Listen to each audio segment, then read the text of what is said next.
The other thing, I mean, Alex, that is so I find idiotic about a lot of these conspiracy theories is, you know, nothing remains secret for very long. So it's not as if the government can't keep, you know, things that are actually classified information secret from very long. There's so many people who leak stuff. So the idea that somehow, like, the news media is in cahoots with the government and that there were secret meetings to hire crisis actors to get them there, I mean, it's just so ludicrous. Did you notice a common, I mean, was there a common strain when you were, you know, were looking into these conspiracy theories regarding Sandy Hook?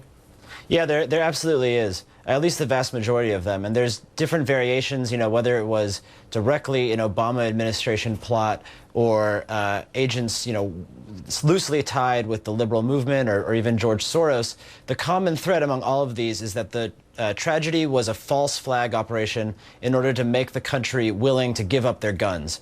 So, in other words, this tragedy would happen, and then we would have a discussion about gun control, as we are now, and then it would lay the groundwork for the government to come in and take guns, possibly for some kind of future, you know, tyrannical regime. And I mean, Jonathan, I guess the internet has kind of allowed all this stuff to kind of ignite in a way that it never has before. I mean, there have always been conspiracy theories. It goes back for very long. This has just allowed more isolated people to find each other, right?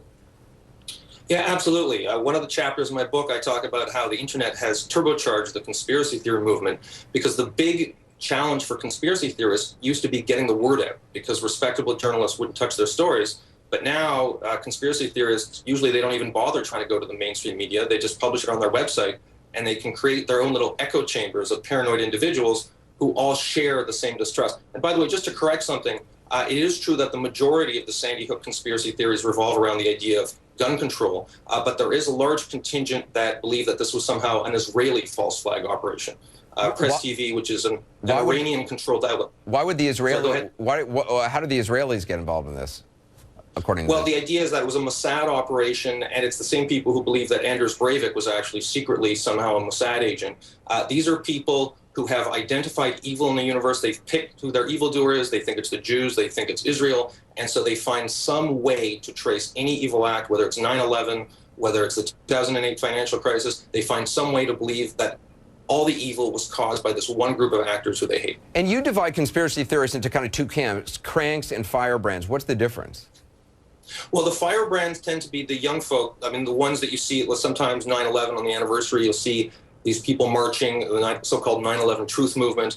They tend to be young people. You often see them on university campuses. Cranks tend to be older types, people in their 40s and 50s. Often they're college professors, often they're computer scientists, often it's people with a very technical frame of mind who are drawn to these very intricate conspiracy theories. They're almost always men, for reasons that I explain in my book. And often these are very mild-mannered individuals.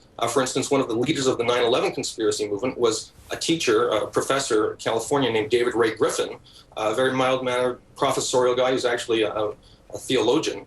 And these people are drawn to the movement. Usually they're very intelligent, and they love the idea that they're unraveling some huge puzzle, and they'll get to the source of all the world's evil. It's just unbelievable to me. Jonathan Kay, I appreciate it, and Alex Seitz-Waltz, thank you very much.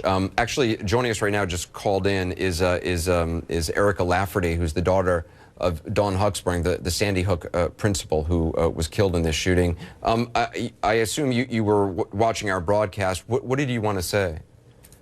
It's just kind of amusing to me, honestly. I was looking for a video online, I think it was last night actually, and I found a 10-minute YouTube video about some actress that they were saying like played my mom in the shootings, and he was like photoshopping like an arm from a sunglass band on her head and saying like the crease from her hair matched the actress's sunglass crease.